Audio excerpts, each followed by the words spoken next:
को my YouTube सुनो, मेरे सब खैरियत से होंगे। ठीक है, आज हमने एक्सरसाइज 2.2 स्टार्ट की हुई है। ठीक है, क्वेश्चन नंबर 10 हम देखेंगे। ठीक है, लास्ट वीडियो में मैंने आपको क्वेश्चन नंबर 9 10 कंप्लीट करवा दिया था। ठीक है, तो क्वेश्चन नंबर 10 देखेंगे। इसमें हमने क्या करना है, कंप्लीटिंग स्क्वायर करना है। सबसे पहले हमारे पास x4 + 3 24 है। ठीक है, सोल्यूशन लिखेंगे। x4 को मेरा बेटा हम इस तरह भी तो लिख सकते हैं ना, x2 और 2, ये देखो 2 2 2 2 द 4 होता है, तो हम इसको इस तरह भी लिख सकते हैं।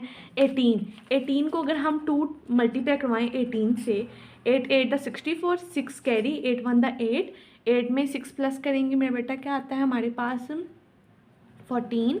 ठीक है, 8 1 द 8, 1 1 द 1 4, 8 4 हमारे पास क्या होगा 12 1 324। देखा, 18 को आप 18 से मल्टीप्लाई करेंगे हमारे पास क्या आता है 324। आप कैलकुलेटर के थ्रू कर लीजिएगा। ठीक है, तो यहाँ पे 18 को 2 टाइम्स मल्टीप्लाई करवाए तो 18 324 आ गया।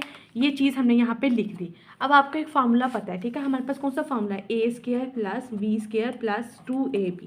ये फार्मूला है ना, इतनी चीज़ तो हमने बना ली है। ये देखिए, ये a का स्क्वायर, ये b का स्क्वायर। अब +2ab हम खुद से लिखते हैं। ठीक है, प्लस लिखूंगी मैं इधर, इधर ये 2 लिखूंगी, a में लिखूंगी, इधर a की वैल्यू क्या है हमारे पास x², b की वैल्यू क्या है हमारे पास 18। अब ये +2ab मेरा बेटा मैंने खुद से लिखा है। ठीक है, कंप्लीटिंग स्क्वायर स्टेप को कहते हैं। ये मैंने +2ab खुद से ऐड की है, तो इट्स मीन के -2ab मुझे ऐड करना पड़ेगा। ये हमारे पास क्या है, मैथ का रूल है। इतनी बात समझ आ गई। तो यही चीज़ मैं माइनस में करके 2 और ये a की वैल्यू और ये हमारे पास क्या आ जाएगी, b की वैल्यू आ जाएगी। ठीक है, होप सो आपको समझ आ गई होगी। अब ये यहाँ से लेके यहाँ तक इतनी चीज़ किसके, ये हमारे पास किसके बराबर होता है, ये होता है a + b का होल स्क्वायर के बराबर है। इसी तरह ही है ना, तो इसको मैंने इस तरह से लिख दिया। ये सारी चीज़ को मैंने किसके बराबर कर दिया है, a की वैल्यू x² + b की वैल्यू 18 का होल स्क्वायर। ठीक है, -2 8 द, ठीक है 2 18 द हमारे पास क्या आता है 6, 2 18 द 36 और ये x² आ जाएगा। ठीक है, अब ये हमारे पास a² - b², a² - b² हमारे पास मैथ का फार्मूला है। ये किसके इक्वल होता है, ये चीज़ हमारे पास ये इक्वल होती है a - b के और a + b के। एक दफ़ा माइनस में लिखना है, एक दफ़ा प्लस में लिखना है। ठीक है, ये हमारे पास क्या है, ये हमारे पास मैथ का फार्मूला है। इसको मैं अलग से सेपरेट करके लिख देती हूँ। ठीक है, एक फार्मूला ये था, एक ये था। तो मैंने अब क्या करना है कि ये देखें, ये a² - b² किसके इक्वल है, a - b, a + b। तो a की वैल्यू हमारे पास क्या है, x² + 18। अब मैं लगाऊंगी प्लस और ये 6x और a² + 18, एक दफ़ा माइनस में 6x। पहले x², अब अरेंज करके लिख दिया, फिर x की वैल्यू और फिर कॉन्स्टेंट x² - 6x + 18 लिख दिया। ठीक है, होप सो आपको कंप्लीटिंग स्क्वायर का स्टेप समझ आ गया होगा। सिर्फ हमने यहाँ पे यही किया है कि हमने यहाँ पे इस तरह से लिख के +2ab खुद से ऐड किया है, तो -2ab भी हम ऐड करेंगे।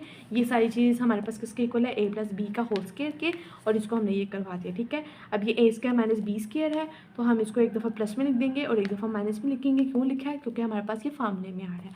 अब मेरे बेटा हम इसको सॉल्व करते हैं। ये बहुत ज़रा आसान और सिंपल है, बस आपने देखते जाना है। ठीक है, अब Z4 को हम इस तरह से लिख सकते हैं ना, ऑब्वियसली हम लिख सकते हैं, -z को मैं एंड पे लिखती हूँ। ठीक है, और +16 को मेरा बेटा हम इस तरह से लिख सकते हैं ना, 4 का स्क्वायर ले तो हमारे पास 16 आता है। अब ये माइनस है ना, आपने इसको लिखना प्लस में ही है। ये देखें 2 और a की वैल्यू हमारे पास क्या है z², b की वैल्यू हमारे पास क्या है 4। ये फार्मूला ही है ना, a² + 2ab + b²। ठीक है, ये फार्मूला हमने लिख दिया। अब मेरा बेटा 2 4 द 8z², ठीक है, +8z² ये आ रहा है। ठीक है, अगर हम इसको सोल्व करते हैं 2 4 द 8z² आ रहा है। ये हमारे पास क्या आ रहा है, 8z²। हमें तो चाहिए -z²। आपने खुद से कोई ऐसी वैल्यू ऐड करनी है कि हमारे पास क्या आए, -z² आए। अगर 8 से हम क्या माइनस करेंगे तो हमारे पास 1 आएगा। तो अगर हम -9z² करें, ठीक है, 9 में से 8 को माइनस करेंगे तो हमारे पास 1z² आ जाएगा ना, तो ये हमारे पास आ गया। ठीक है, अब ये सारी चीज़ मेरे बेटा किसके इक्वल है, ये आपने फार्मूला पता है आपको, a² + 2ab + b² किसके इक्वल होता है, ये इक्वल होता है a + b का होल स्क्वायर के।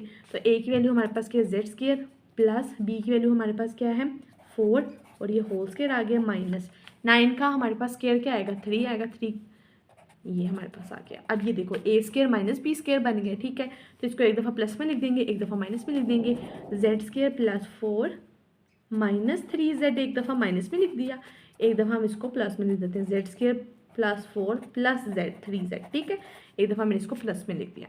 अब मैं बेटा इसको अरेंज करके लिखती हूँ, z² - 3z, फिर कॉन्स्टेंट आ जाएगा और फिर z² प्लस 3z प्लस 4 आ गया। ठीक है, इसको मैंने अरेंज करके लिख दिया और ये हमारे पास इसका भी आंसर आ गया। होप सो आपको समझ आ गई होगी। लास्ट हम क्वेश्चन करते हैं इस एक्सरसाइज का, क्वेश्चन नंबर 12। वो भी बहुत ज़्यादा आसान और सिंपल सा है। ठीक है, बिल्कुल इसी तरह ही है।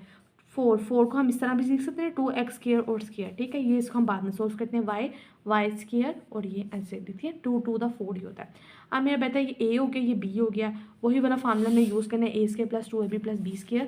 ठीक है, तो यहाँ पे प्लस 2ab मैं लगाऊंगी, तो 2 a की वैल्यू क्या है 2x², b की वैल्यू क्या है y², 2 to the 4x² y² आ रहा है। ठीक है, ये हमारे पास क्या आ रहा है 4x² y²।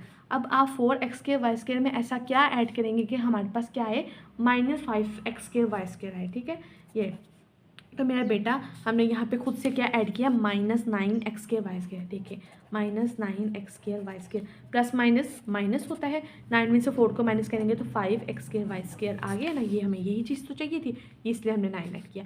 अब ये सारी चीज़ किसके इक्वल है, ये चीज़ होती है हमारे पास इक्वल a प्लस b का होल स्क्वायर के। तो a की वैल्यू क्या है 2x² और b की वैल्यू क्या है y² और यहाँ पे होल स्क्वायर लगा दिया, और ये -9x² y² का हमने वहाँ पे लिया स्क्वायर, तो 3xy का हम स्केयर लेंगे, 3 × 9x² y², वही तो चीज़ बन गई। ठीक है, अब ये a² बन गया और ये हमारे पास b²। a² माइनस b² किसके इक्वल होता है, ये होता है हमारे पास a प्लस b और a माइनस b। एक दफ़ा आपने इस साइड चीज़ को लिख के प्लस में लिख देना, एक दफ़ा आपने माइनस में लिख देना, वो मैंने लिख दिया। ठीक है, होप सो आपको समझ आ गई होगी। बहुत ज़्यादा आसान और सिंपल सा था, फिर भी कोई स्टेप समझ नहीं आया वहाँ से वीडियो को स्टॉप करें। ठीक है, आराम से देखें, फिर भी समझ नहीं आता आपको तो मेरा अबाउट में व्हाट्सएप नंबर दिया गया है, मुझे वहाँ पे मैसेज करें, इंशाल्लाह मैं आपको ज़रूर आंसर दूँगी। ठीक है, साथ साथ नोट्स बनाते जाइए ताकि एग्ज़ाम में आपको आसानी हो।